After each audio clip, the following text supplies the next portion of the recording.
Hello friends, आप सभी का स्वागत है आपके अपने यूट्यूब चैनल पे। आज की जो हमारी क्लास रहेगी कंटिन्यू करेंगे। साइकोलॉजी की पीडीएफ हम ये कर रहे हैं और बाकी कंटिन्यू आपको क्लासेस मिल रही है 2-3 दिन से। आपके जो है रिस्पांस भी बड़े अच्छे आ रहे हैं।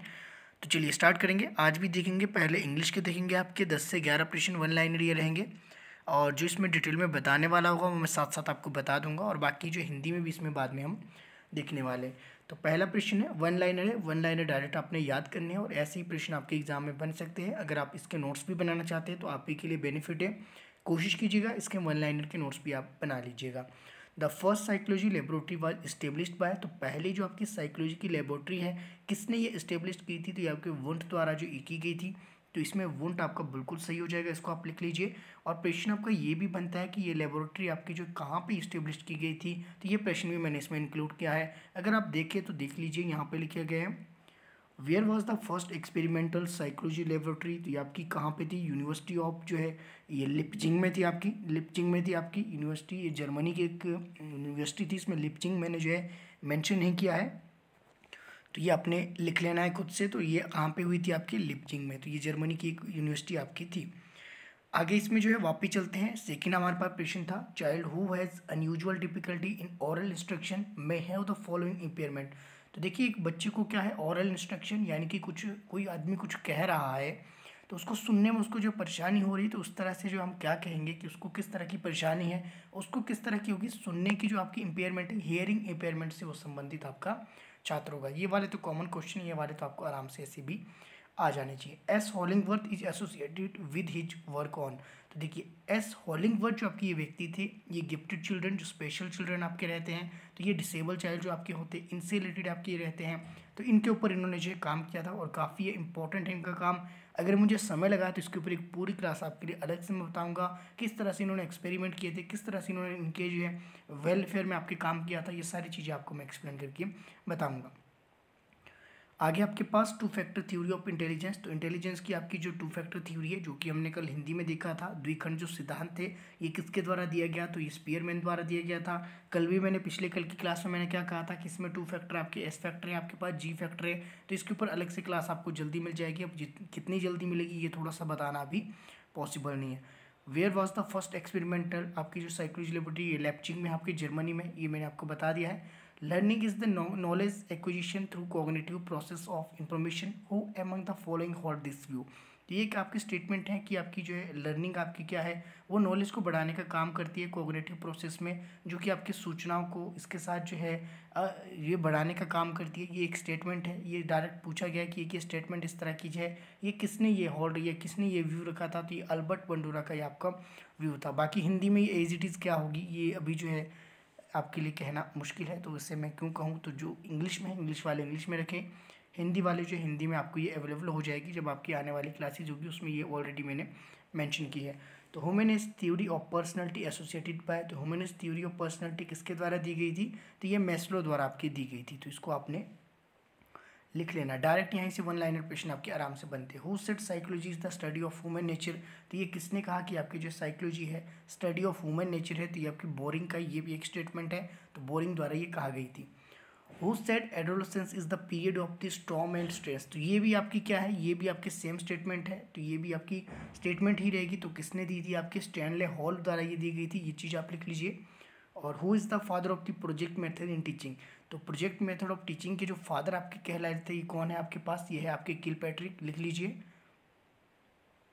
किलपैट्रिक आपके है फादर ऑफ प्रोजेक्ट मेथड। तो प्रोजेक्ट मेथड के जो है आपके प्रयोगात्मक जो विधि है उसके जो आपके टीचिंग के फादर किसे कहा जाता है, जनक किसे कहा जाता है? किलपैट्रिक को आपकी कहा जाता है। Not being able to recognise the word which kind of the learning disability. तो इसको देख लीजिए कि अगर आप जो है किसी शब्द को पहचानने में जो आपको समस्या आपको जो उत्पन्न हो रही है, तो ये किस तरह की लर्निंग डिसेबिलिटी की बात की गई है।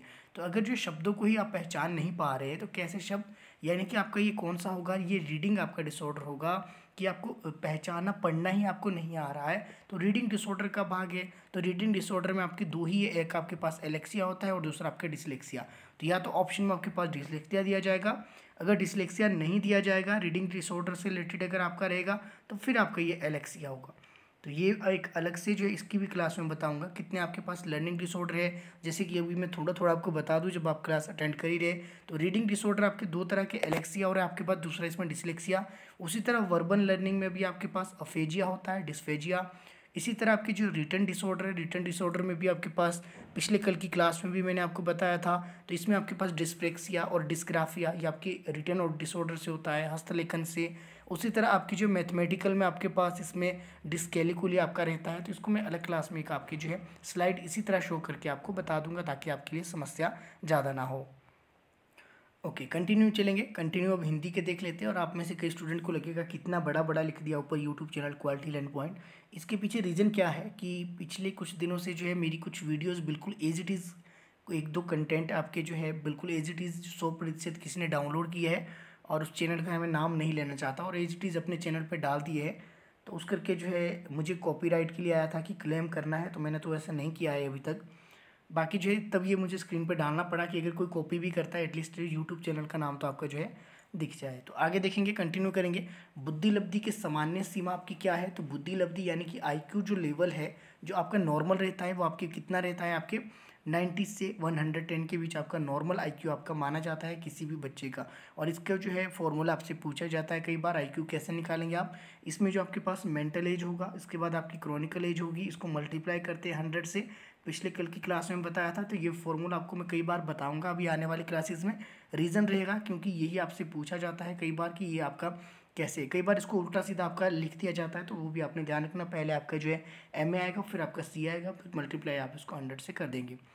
किसने सर्वप्रथम इस बुद्धि लब्धि शब्द को जो प्रयोग किया? आईक्यू जो आपका ये वर्ड है इसको सबसे पहले किसके द्वारा यूज़ किया गया था या परिभाषित किया था? तो ये क्या था आपके पास? विलियम स्टर्न द्वारा। तो लिख लेना, सबसे पहले जो है बुद्धि लब्धि शब्द को परिभाषित आपके विलियम स्टर्न ने आपके किया था। प्रतिद्वंद्वात्मक समाजीकरण की अवस्था, प्रतिद्वंद्वात्मक यानी कि एक दूसरे से द्वेष की भावना या फिर कह लीजिए कि एक दूसरे से जो है प्रतिद्वंद इसमें हो जाता है, अपने जो है लीड करने की जो भावना आती है बच्चों में, ये समाजीकरण की जो भावना उत्पन्न होती है कि जो है किसी भी जो है बच्चे को, मान लीजिए कोई आपका जो है बच्चा ज़्यादा जो है लीड करना चाहता है, हर जगह आगे रहना चाहता है, एक दूसरे से प्रतिद्वंद इसमें देखने को बनता है। तो ये आपकी बाल्यावस्था की ये चीज़ें हैं जो कि समाजीकरण की ओर धीरे धीरे ये बढ़ रहे होते हैं बच्चे। तो समाजीकरण ये सीखते हैं कि किस तरह से एक समाज में रहा जाता है, समाज में कैसे जो है लीड किया जा सकता है, ये सारी चीज़ें जो बच्चे खेल खेल में ये सीखते हैं। तो ये बाल्यावस्था की आपकी बात है। मानसिक आयु वही वाली बात है, मानसिक आयु यानी कि मेंटल एज जो आपकी होगी, इसके प्रत्यय का सर्वप्रथम जो प्रयोग किसने किया था? बीने साइमन ने। और ये जो आपके आईक्यू शब्द है, आईक्यू शब्द आपके विलियम स्टर्न ने। तो इसमें आपने कंफ्यूज नहीं होना है, जब आपसे आईक्यू शब्द पूछा जाए फिर आपके जो है इसमें विलियम स्टर्न और आईक्यू निकालने का फॉर्मूला MA/C है। और इसी MA की हम बात करें, मेंटल एज की बात करें, मानसिक आयु का जो प्रत्यय है ये सर्वप्रथम किसके द्वारा दिया गया था? साइमन जो है बीने द्वारा या बीने साइमन द्वारा। प्रयोगात्मक विधि को सर्वप्रथम प्रस्तावित किया। प्रयोगात्मक विधि जो आपके प्रोजेक्ट मेथड है, इसको जो सबसे पहले प्रस्तावित जो किसके द्वारा किया गया था? विल्हेम वॉन्ट ने। तो सबसे पहले इसे प्रस्तावित किया विल्हेम वॉन्ट ने। आगे चलेंगे, ड्राइव डिडक्शन थ्योरी। तो ये आपका ड्राइव डिडक्शन थ्योरी तो आपका ये ऐसे ही रहेगा, ड्राइव डिडक्शन थ्योरी। तो ये किसके द्वारा दी गई थी? तो ये आपके हल द्वारा दी गई थी। कई बार ये प्रश्न आपका डायरेक्ट भी बनता है, तो इसको आपने ध्यान में रख लेना है। बुद्धि अपने आसपास की समायोजन योग्यता की है, ये आपकी किसने कहा था? तो ये आपकी स्टेटमेंट है। तो ये जीन पियाजे की स्टेटमेंट है। और जीन पियाजे से संबंधित आपके जो है कॉग्निटिव डेवलपमेंट स्टेजेस आपकी 4 अवस्थाएं जो रहती है, जो कि मैंने पिछले कल भी आपको बताई थी। Sensory motor stage, pre operation stage, concrete operational और आपकी फॉर्मल ऑपरेशन स्टेज। इसके ऊपर एक अलग से क्लास मैंने पिछले कल भी कहा है, फिर से मैं कह रहा हूँ कि आपको जल्दी प्रोवाइड करवा दी जाएगी। नैतिकता के सिद्धांत को किसने प्रतिपादित किया तो या प्रस्तावित किया? तो ये आपके कॉलबर्ग, ये नैतिकता से संबंधित है, इंपॉर्टेंट है आपके पास, कई बार एग्जाम में डायरेक्ट प्रिपरेशन बनता है, तो इसको आप लिख लीजिए। प्रत्यक्षीकरण प्रत्यय अवधारणा जो है किसने विकसित की? प्रत्यक्षीकरण जो आपका जो ये किया था, किसने किया था? ये वर्तिमर ने किया था। वर्तिमर की अगर मैं बात करूँ तो ये किससे संबंधित है? ये गेस्टालवादी विचारधारा से संबंधित है।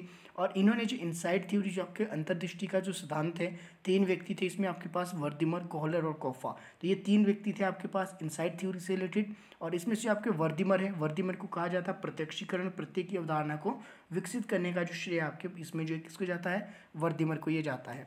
सामान्यकरण के स्थान को किसने अग्रसारित किया? तो सामान्यकरण का जो स्थान है, जनरलाइजेशन जो थ्योरी है, किसने ये अग्रसारित की? तो चार्ल्स छूट द्वारा ये आपके की गई थी। तो ये थी आपकी आज की क्लास। बाकी मिलते हैं नेक्स्ट क्लास में। नेक्स्ट क्लास आपकी कल होगी। मेरे साथ बने रहने के लिए आप सभी का तहे दिल से बहुत बहुत धन्यवाद।